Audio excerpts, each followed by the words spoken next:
بسم اللہ الرحمن الرحیم الحمد للہ والصلاۃ والسلام علی رسول اللہ وعلی آلہ وصحبہ اجمعین۔ السلام علیکم مام۔ وعلیکم السلام۔ چھٹی مارنے کے بعد دوبارہ آپ کی اور سب کی خدمت میں حاضر۔ آج سوال ایک ہی ہے لیکن شاید اس کے جواب میں ٹائم لگے، لیکن پھر بھی چلیں بات شروع کر دیتے ہیں۔ کیا سوال تھا مام؟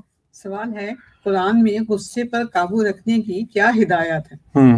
ایکچولی یہ آپ نے تو مختصر پوچھا ہے، لیکن بہت سارے لوگوں نے کافی تفصیل سے غصے کے بارے میں مجھ سے سوال کیا، ایک پہلو سے یا دوسرے پہلو سے۔ تو میں نے سوچا کہ اس پہ تھوڑی تفصیلی بات ہو جائے، اتنی زیادہ بھی نہیں لیکن ذرا تھوڑی حد تک کمپریہنسو بات ہو جائے۔ اصل میں جو کمپلیکیشن آتی ہے وہ یہ ہے کہ قرآن نے ایک جگہ ذکر کیا ہے ان لوگوں کا جن کو جنت کا وعدہ کیا گیا ہے، اعدت للمتقین، کہ وہ جنت متقی لوگوں کے لیے بنائی گئی ہے۔ پھر متقی لوگوں کی ایک تعریف دی ہے کہ ان کی ڈسکرپشن کیا ہے، ان کے اوصاف کیا ہیں، کوالٹیز کیا ہیں ان لوگوں کی نا۔ تو اس میں اللہ تعالیٰ نے کہا ہے الذین ينفقون فی السراء والضراء، جو خرچ کرتے ہیں خفیہ بھی اور نہ آسانی میں بھی اور مشکل میں بھی، یعنی وہ صدقہ خیرات کا کوئی نہ کوئی اہتمام کر لیتے ہیں، اگر آمدنی آ رہی ہے پھر بھی کر لیتے ہیں، لیکن اگر کوئی مشکل ہو تو پھر بھی کچھ نہ کچھ دے دیتے ہیں۔ تو پہلی کوالٹی ہے۔ پھر دوسری الذین ينفقون فی السراء والضراء والکاظمین الغیظ، اور اس کا عام ترجمہ کیا جاتا ہے اور وہ غصے کو نگل لیتے ہیں، غصے کو نگلنے والے۔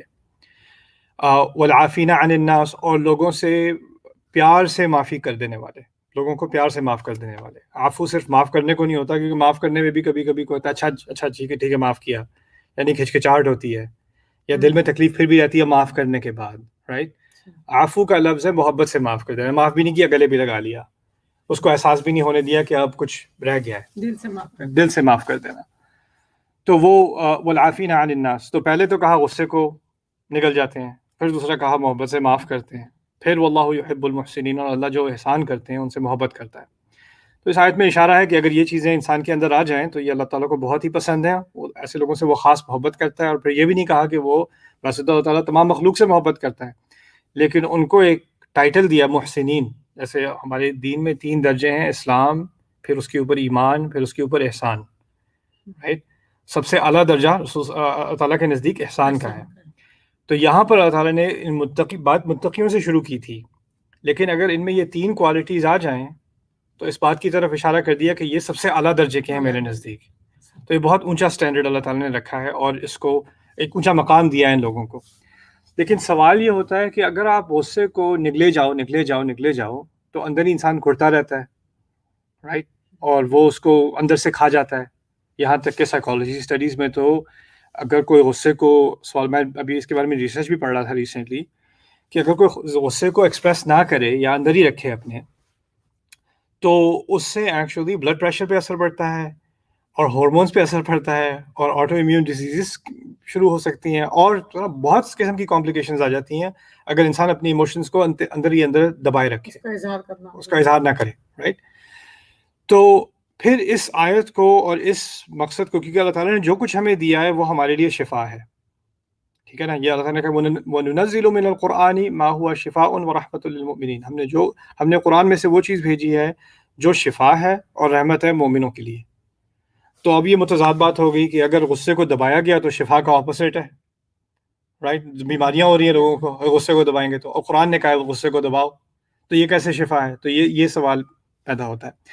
پھر قیامت کے دن انسان کے خوف جو ہیں، وہ خوف اتنا زیادہ ہوگا اس کا کہ اس کے منہ سے آواز نہیں نکلے گی، اور اس خوف کے دن کو اللہ تعالیٰ نے بتایا اذ القلوب لدى الحناجر کاظمین، جس دن دل گلے تک پہنچے ہوں گے اور وہ اس کو نگل رہے ہوں گے، یعنی دل کی دھڑکن یہاں تک آئی ہوئی اور اس کو وہ نگل رہے ہیں، اور نگلنے کے لیے کاظم کا لفظ استعمال ہوا ہے۔ کیوں؟ کیونکہ یہ لفظ استعمال ہوتا ہے جب ہمیشہ کے لیے کوئی چیز نہیں ہوتی لیکن ایک خاص موقع پر ہوتی ہے۔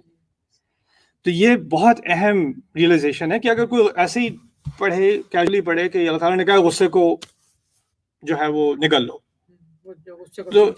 تو لگے گا کہ اللہ تعالیٰ کہہ رہے ہیں ہمیشہ کے لیے غصے کو نگلو، لیکن وہ لفظ کیا ہوتا ہے؟ قظیم، یہاں ہے کاظم، والکاظمین الغیظ۔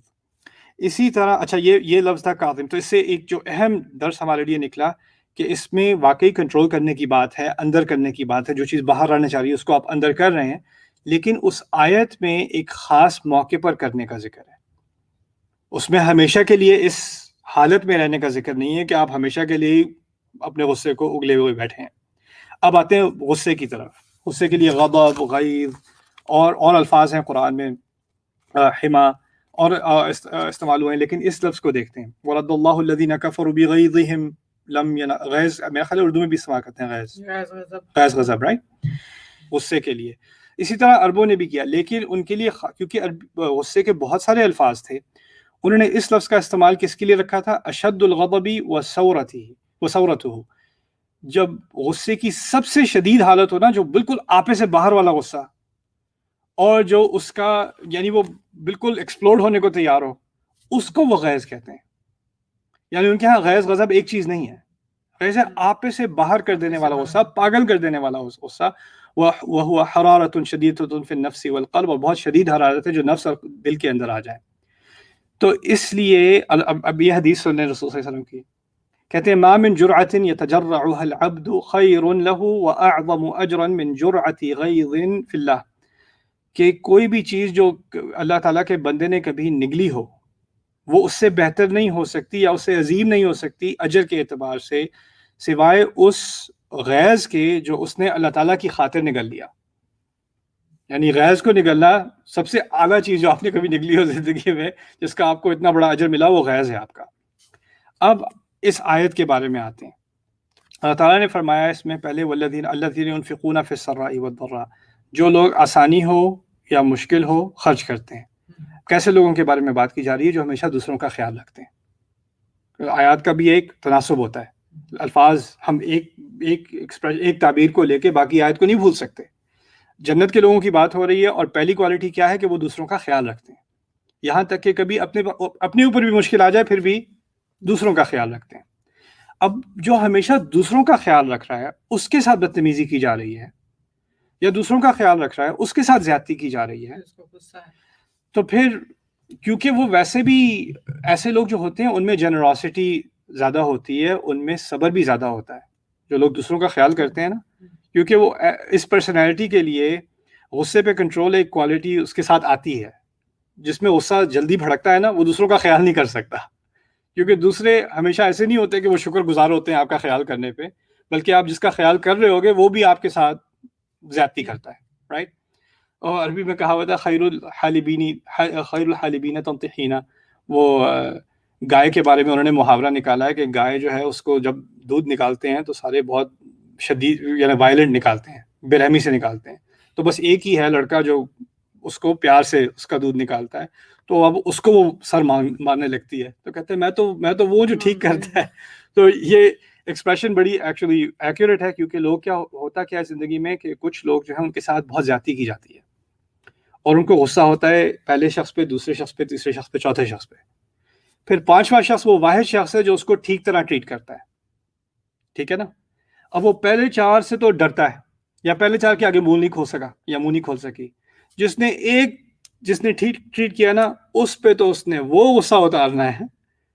اور جو اچھا کر رہا ہے، کیونکہ وہ اچھا کر رہا ہے، اس کو ایک کمزوری سمجھتے ہیں کہ میرے ساتھ تو احسان کرتا ہے، میرے ساتھ نائسلی بات کرتا ہے، تو اس پہ زیادہ چڑھاؤ کر دیتے ہیں. جو آپ کے ساتھ زیادتی کر رہا ہوتا ہے اس کے سامنے منہ بند، جو آپ سے ٹھیک سے بات کرے گا اس کے ساتھ اتنا چڑھاؤ، اتنی زیادتی. اور یہ ایک فنامنا ہے، سائیکالوجی میں اس کو پڑھا جاتا ہے، رائٹ. تو اب یہ کر رہے ہیں، لوگوں پر احسان کر رہے ہیں، اور پھر لوگ ان سے زیادتی کر رہے ہیں، اور یہ ٹالریٹ کرتے ہیں. لیکن کبھی کبھار ایسا ہوتا ہے کہ سچویشن اتنی آگے بڑھ جاتی ہے انسان کی لائف میں کہ وہ بس پھٹنے کو آ جاتا ہے.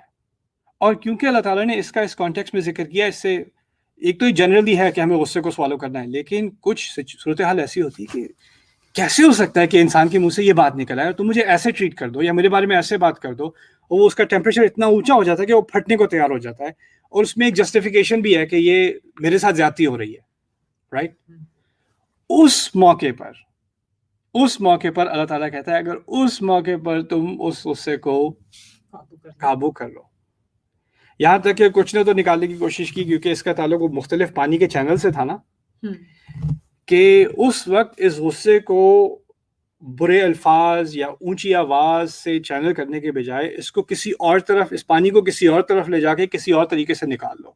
جاؤ واک کر لو، جاؤ 2 نفل پڑھ لو، جاؤ ٹھنڈے دماغ سے سوچ لو، پھر آ کے ٹھنڈے دماغ سے جواب دے دینا اگر جواب دینا بھی ہو تو، رائٹ. یہ نہیں کہا کہ ہر وقت غصے کو دبائے رکھو، لیکن جو ایکسٹریم سچویشنز ہوتی ہیں نا، پھر اس میں انسان ایسی باتیں کر جاتا ہے جس کو وہ بعد میں پچھتاتا ہے کہ میں تو ایسا ہوں نہیں، میرے منہ سے یہ کیسے نکل آیا، رائٹ. وہ اپنے آپ سے باہر ہو جاتا ہے. اس موقع پر اللہ تعالیٰ نے کہا ہے والکاظمین الغیظ، کہ وہ اپنے غصے کو پی جاتے ہیں. یہ ہمیشہ کی سچویشنز کا نہیں ہے. آخری بات جو میں کہہ رہا تھا، اس میں تفصیل میں جائیں گے لیکن انشاءاللہ آج شاید موقع نہ ملے. غصے کی جڑ کو سمجھنا بہت ضروری ہے. یہ کہنا کافی نہیں ہے کہ غصہ نہ کیا کریں.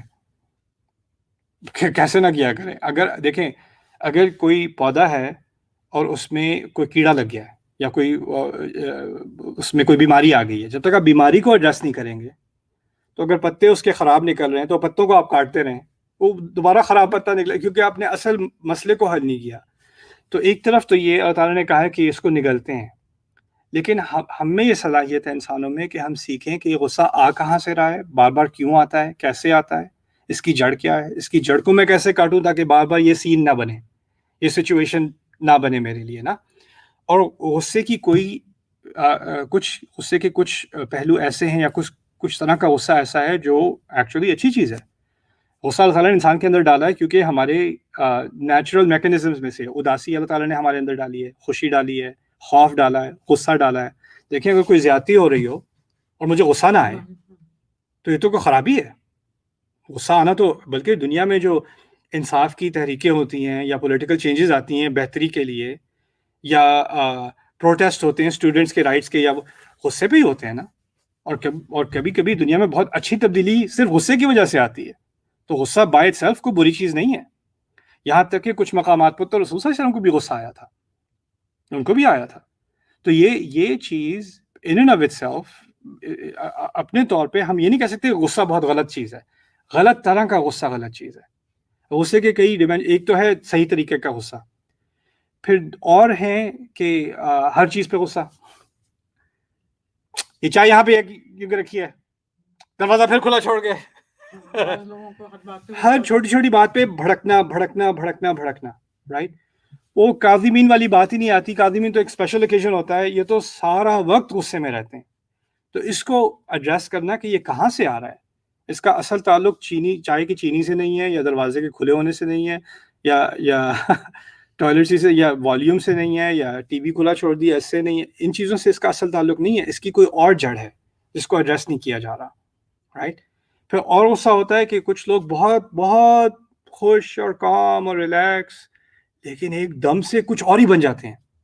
آپ پہچانے ہی نہ کہ یہ ہوا کیا ہے انسان کو، اور پھر دوبارہ جیسے کچھ بھی نہیں ہوا تھا، اور پھر ایک دم سے جیسے اگر گراف ہو تو ایسے ایسے، پھر ایسے، پھر ایسے، پھر ایسے، پھر ایسے، پھر ایسے، رائٹ. تو یہ بھڑک کہاں سے آتی ہے، کیا چیز اس کو ٹریگر کرتی ہے؟ اگر یہ نہیں سمجھیں گے نا، یہ سائیکولوجیکل سائیڈ ہے. اگر یہ سمجھ نہیں آئے گا تو پھر قرآن نے جو ہدایت دی ہے کہ اس کو وہ سپریس کرتے ہیں، آپ اپنے آپ کو جب تک سمجھیں گے نہیں، اس میں گہرے نہیں اتریں گے، تب تک آپ اس ہدایت کو کیسے اپلائی کریں گے؟ بار بار اسی غلطی میں پڑھتے چلے جائیں گے کہ میں غصے میں آ جاتا ہوں، آپے سے باہر ہو جاتا ہوں. ٹھیک ہے، آپے سے باہر ہو جاتے ہیں تو کوئی تو چیز ہوگی جو آپ کو فیول کر رہی ہے، اس کو فکس کر لیتے ہیں. کوئی چیز ہے جو ایڈریس نہیں ہوئی ہوئی. ایک ہوتا ہے مرض، اور ایک ہوتے ہیں اس کے سمٹمز، رائٹ. سمٹمز ہے کہ دانے نکل آئے، سمٹمز ہوتے ہیں کہ ٹیمپریچر ہائی ہو گیا، سمٹمز ہوتے ہیں کہ وہ جو پسینہ آ رہا ہے، سمٹمز ہیں. آپ تولیے سے پسینہ ہٹا دیں، چلو حل ہو گیا مسئلہ. نہیں، مرض تو کوئی اور ہے، رائٹ. تو وہ اندر کے مرض کو سمجھنے کی انشاءاللہ کچھ آگے میں ایک دو چیزیں میں پوائنٹ آؤٹ کروں گا کہ اس کی ضرورت ہے سمجھنے کی. لیکن تو غصہ ہے جو جسٹیفائبل ہے، اور غصہ ہے جو نہیں جسٹیفائبل، اور غصہ ایسا بھی ہے کہ جو لانگ ٹرم ہوتا ہے وہ کسی اور کو نقصان نہیں دیتا، وہ صرف ہمیں ہی نقصان دیتا ہے. اسی لیے مکظوم اور قدیم کے لفظ استعمال ہوئے ہیں، کہ یہاں تک کہ وہ اندھے ہو گئے.